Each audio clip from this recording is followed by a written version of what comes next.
प्रभु जब अपनी शक्तियों का प्रकाश करते तो लगता है कोई त्रिभुवन में जिसकी रक्षा नहीं कर सकता, उसकी रक्षा के लिए मां भवानी दुर्गा अपना भयानक रूप धारण करके महिषासुर आदि दैत्यों का मर्दन करती है। प्रभु है उस रूप में, दूसरा नहीं है। तो उनकी सामर्थ्य कितनी है? दुर्गा कोटि अमित अरिमर्दन। हरि की सामर्थ्य कैसी? अमित दुर्गाओं जैसी। 1 करोड़ अरब नहीं, अमित दुर्गाओं जैसी दुष्टों का मर्दन करने की सामर्थ्य। अमित था नहीं कि कितनी सामर्थ्य है। एक दुर्गा रूप में जब हरि प्रकाशित होते हैं तो त्रिभुवन में कोई सामने खड़ा होने वाला नहीं होता। मां भवानी जिस समय अपने स्वरूप में आती, किसी की ताकत नहीं है। ये शुंभ निशुंभ इतने बलवान दैत्य थे, त्रिभुवन में कोई इनका बाल बांका भी नहीं कर सकता था। स्मरण किया समस्त देवताओं ने तो भगवान से ही शक्ति का प्रादुर्भाव हुआ। इतना सुंदर रूप मां भगवती का। शुंभ निशुंभ के पार्षद घूमते रहते थे, उन्होंने देखा, जाके बताया कि आपके महल में जितनी सुंदरियां उसकी दासी बनने योग्य भी नहीं, ऐसी सुंदरी का हमने दर्शन किया। बोले मेरा जाके परिचय बताओ। बोले ऐसा नहीं लगता कि आपके परिचय बताने से केवल आ जाएंगी। तो उनका अगर ऐसा नहीं तो केश कर्षण निर्धूता गौरवा मां गरिष्यति, उसके गौरव को धूल में मिलाते हुए बाल पकड़कर घसीट कर हमारे पास लाओ। मार्कंडेय पुराण। उनके पार्षद गए और बताया हमारे मालिक शुंभ निशुंभ है, उनका आदेश है कि आप महल में चलो और आदर सहित, अगर आप ऐसा ना करते हैं तो मैं आपका निरादर करते हुए बाल पकड़कर घसीटते हुए ले जाऊंगा। देवी जी ने मुस्कुरा दिया और कहा अपने मालिक से कह दो जाकर के कि हम उसी की आज्ञा पालन करती है जो हम पर युद्ध में विजय प्राप्त कर ले। वो जाके बोले हाँ वो तो मतवाले, त्रिभुवन में कोई जोड़ ही नहीं था। आए और उद्दंडता पूर्वक वचन बोलने लगे। माता जी ने कहा बस तब तक बोल ले जब तक मैं मधु का पान कर रही हूं, बस ये पान करते ही तेरी जीवन लीला समाप्त हो जाएगी। ऐसा ही हुआ। जो ही पान करके सिंह पर सवार होकर गर्जना की, सारा का सारा अहंकार धूल दूषित हो गया, काट के फेंक दिया। ऐसी अनंत अमित दुर्गाओं जैसी सामर्थ्य हमारे प्रभु श्री हरि में, अमित दुर्गाओं जैसी, क्योंकि अनंत शक्तियों के स्वामी हैं। उनकी लीला में क्यों में हो? अरे वो जब करुणा करते हैं, अपनी महिमा से उतरते हैं, तो भक्त जब ऐसे कर देता है तो डरप जाते हैं। माधोदास बाबा ने कहा नहीं चलना तुम्हें ब्रज में, हम तुम्हारी कहां तक सेवा देखेंगे, तुम्हें बाल भोग राजभोग। बाबा जी हैं, कभी मिला कभी यहीं रहो। वो बाबा आपके बिना नहीं रह सकते। दोबारा बोल नहीं पाए जगन्नाथ। ये सुन करके हृदय बलिहार होता है। ओ ऐसे सामर्थ्यशाली प्रभु अपने भक्त के प्रेम प्रणय पर भी कितना डरते हैं। ये भक्त नाच पड़ता है। ये कुतर्क की संशय की वृत्ति यहां प्रवेश नहीं करती। दुर्गा कोटि अमित अरिमर्दन, अमित गिनती नहीं ऐसी अनंत दुर्गाओं जैसी शक्ति हमारे प्रभु में विराजमान है। शक्र कोटि सत सरिष विलासा, आहा अरबों इंद्र जैसा विलास प्रभु में। अरबों, एक इंद्र त्रिभुवनपति है, अरबों इंद्र के समान प्रभु का ऐश्वर्य है। और नवशत कोटि अमित अवकाशा, जिस एक आकाश के लिए गरुड़ जी से कह रहे हैं कि मच्छर से लेके आप तक उड़ते हो पार पाए, बोले ऐसे अरबों आकाश के समान अवकाश है प्रभु में। मरुत कोटि सत विपुल बल, रवि सत कोटि प्रकाश, शशि सत कोटि सुशीतल, समन सकल भव त्रास। अरबों अरबों पवन के समान महान बल है। अगर त्रिभुवन में कोई बल है तो पवन में बल है, वायु बल। बड़े बलवान देवता, बल में इनके समान कोई नहीं। इन्हीं के अंश से प्रकट होते पवन पुत्र हनुमान, और इन्हीं के अंश से प्रकट होते पवन पुत्र भीम।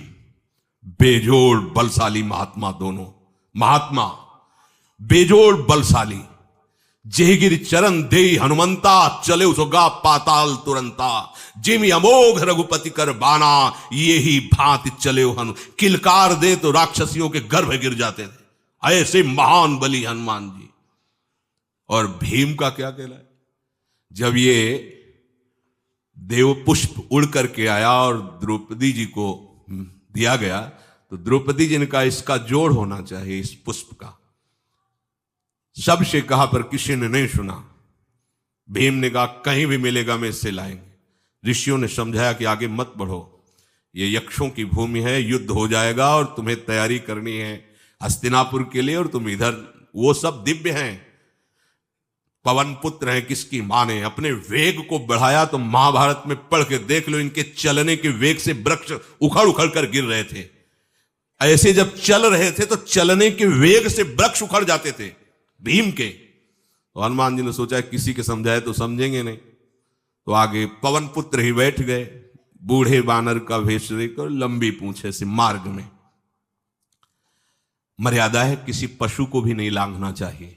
विवेकवान उपासक ऐसा नहीं कि कोई सो रहा है पशु भी आप उसे लांघ जाए, ऐसा नहीं। जो विवेक है, जो मर्यादा है, वैसे किसी सोते हुए को लांघना नहीं चाहिए। उन्होंने कहा है वृद्ध बानर ये अपनी पूंछ हटा ले और मार्ग दे दे, इस समय मैं विशेष कार्य के लिए जा रहा हूं। तो उनका जब कह ही दिया है वृद्ध, तो आप समझ ही रहे होगे कि वृद्ध में क्या ताकत होती। अब मेरी ताकत पूंछ हटाने की नहीं रह गई है, आपने तो वृद्ध ही कह दिया है, तो आप समझ रहे हो ना, आप पूंछ हटा लीजिए। कहा हमारी आज्ञा की अवहेलना करे, ऐसे उठी नहीं, दोनों हाथ लगाया, नहीं उठी, पूरी ताकत लगा दी। पवन पुत्र भीम की पूरी ताकत लग गई, पूछ जरा से भी नहीं ली। हाथ जोड़ के खड़े बोले हम समझ गए हमारे बड़े भ्राता आप हनुमान जी हैं, क्योंकि ऐसा कोई बानर सृष्टि में पैदा नहीं हुआ कि मैं उसकी पूंछ ला हिला सकूं, मैं समझ गया। तो मुस्कुराए और बैठ के बोले हमारी आज्ञा मानो, इस मार्ग में मत जाओ, ये देव मार्ग है, ऐसे ऐसे सिद्ध है कि आपका अपराध बन जाएगा, आप शाप से युक्त हो जाएंगे, इसलिए मैं आपको मना। बोले प्रभु जब आप कृपा करके आए हो तो हमें वो रूप दिखा दो जो लंका में आपने रूप दिखाया। बोले मत उस बात की चर्चा करो, रहने दो। बोले प्रभु एक बार देखना चाहता हूं कि मेरा बड़ा भाई कितना बलवान है। हनुमान जी ने कहा फिर देख लो। कनक भूधराकार शरीरा, समर भयंकर अति बल। कांप गए भीम जी, हाथ जोड़ बोले भैया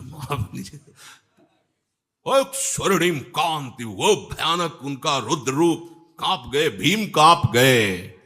वायु में अगर बल में देखा जाए तो सबसे ज्यादा वायु बलवान है। भगवान कैसे है? मरुत कोट सत विपुल बल, अरबों वायुओं जैसी महान ताकत हमारे प्रभु में है, संशय नहीं। वो अगर छोटी सी कार्य के लिए सहयोग लेते हैं, ए उठवा दो, ऐसा कर, भक्तों के साथ वो विनोद करते, लीला करते, नहीं उनमें बल कितना है। ऐसे पवन पुत्र हनुमान जिनके चरणों को ऐसे गोद में लिए रहते हैं।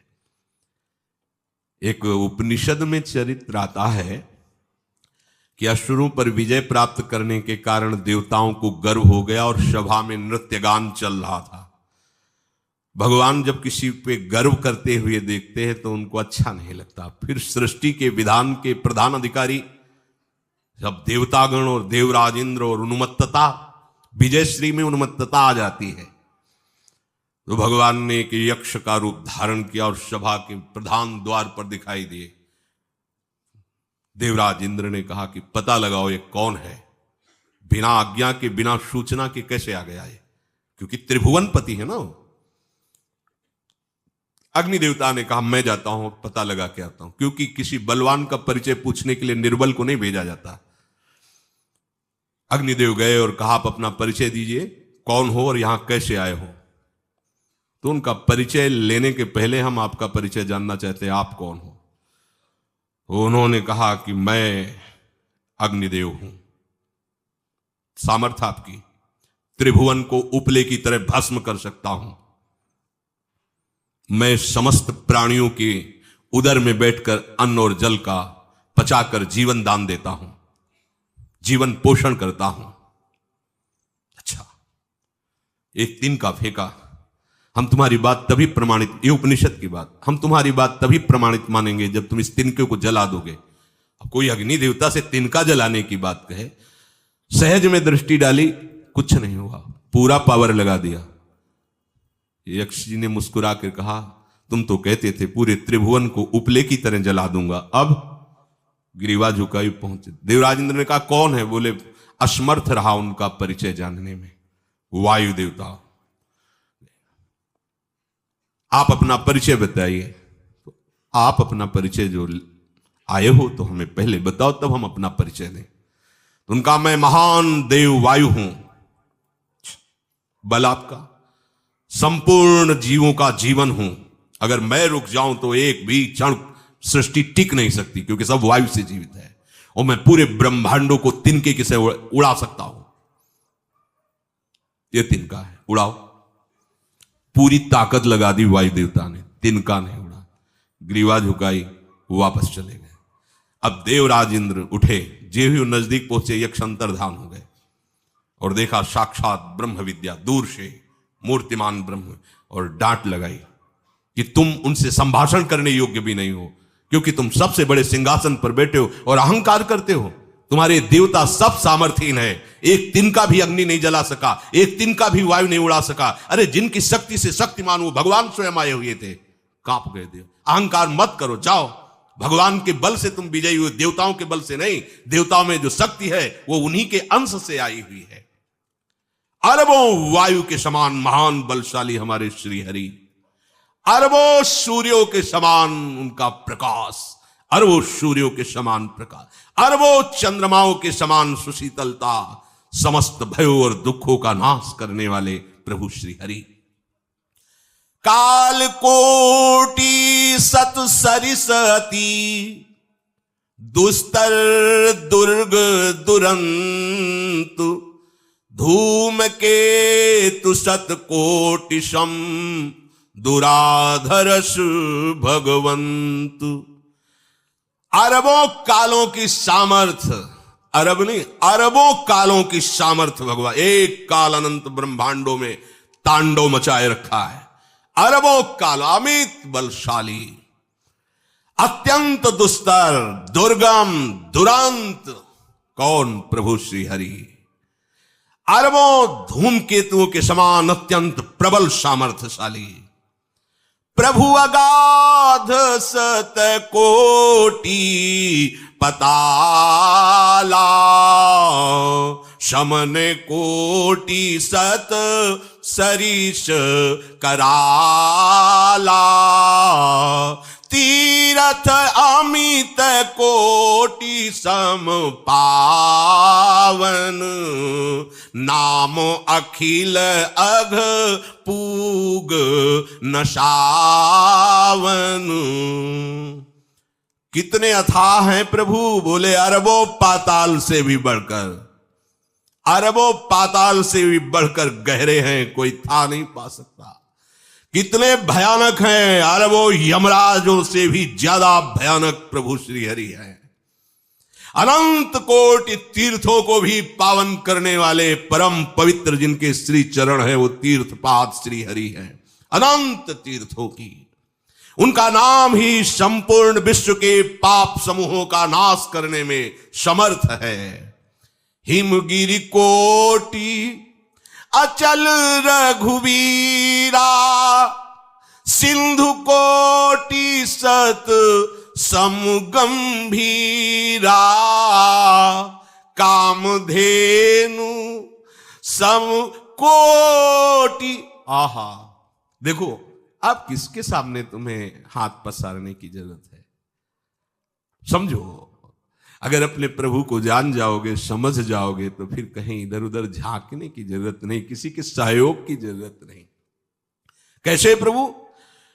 ऐसे वो स्थिर हैं कि जैसे तूफान चल रहा और हिमालय का आश्रय ले लो तो डरने की जरूरत नहीं, कोई भी तूफान हिमालय को उखाड़ नहीं सकता। ऐसे ही कह रहे हैं, अरबों हिमालयों जैसी स्थिरता प्रभु श्री हरि में है। अरबों समुद्रों के समान गंभीर है। कामधेनु सत कोटि समाना, सकल काम दायक भगवाना, सारद कोटि अमित चतुराई, विधि सत कोटि सृष्टि निपुनाई, विष्णु कोटि सम पालन करता, रुद्र कोटि सत सम संघरता।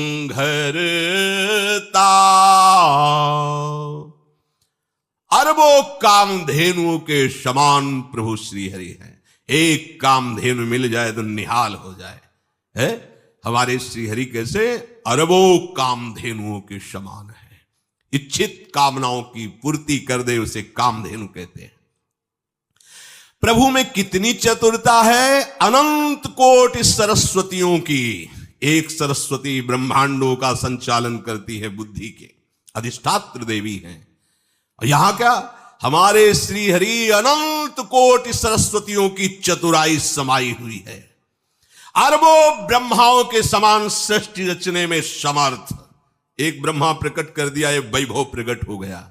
अरबों ब्रह्माओं जैसी सामर्थ सृष्टि रचना की प्रभु में है। आहा। और अरबों विष्णुओं के समान पालन करने की सामर्थ प्रभु में है। अरबों शंकर के समान संहार करने के सामर्थ्य प्रभु में है।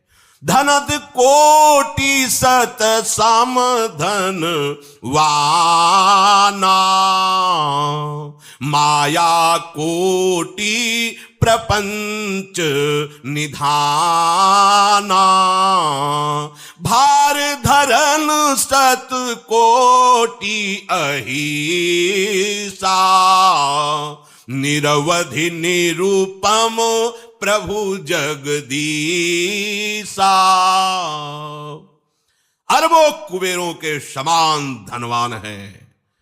अरबों मायाओं के समान सृष्टि करने में सामर्थ्यशाली है। अरबों शेष भगवान के समान अनंत भार उठाने में समर्थ है। जगदीश्वर प्रभु श्री हरि की कोई उपमा कोई सीमा नहीं है। ये उपमा रहित और सीमा रहित है। निरुपम न उपमा आन राम समान, राम निगम कहे, जिम कोटि सत खद्योत समु, रवि कहत अति लघुताल है। यही भांति निज निज मति विलास, मुनीस हरि बखा नहीं। प्रभु भाव गाहक अति कृपालु, सप्रेम सुनि सुख मानहि।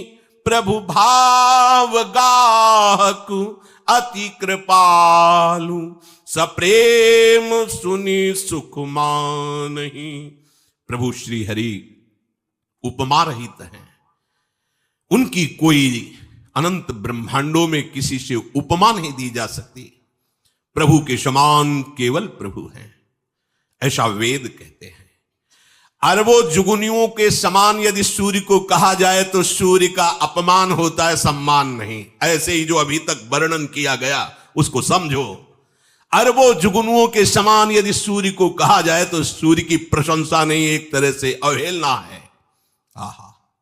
इसी प्रकार अपनी बुद्धि के विकास के अनुसार मुनीश्वर, अपनी बुद्धि के विकास और प्रकाश के अनुसार मुनीश्वर प्रभु का वर्णन करते हैं। गुण महिमा नाम बल पर था कोई नहीं पाओ, आज तक कोई था नहीं। ऐसे प्रभु की लीला में कोई कुतर्क कोई संशय, अब वो क्या बुद्धि है उसका खुद विचार करे।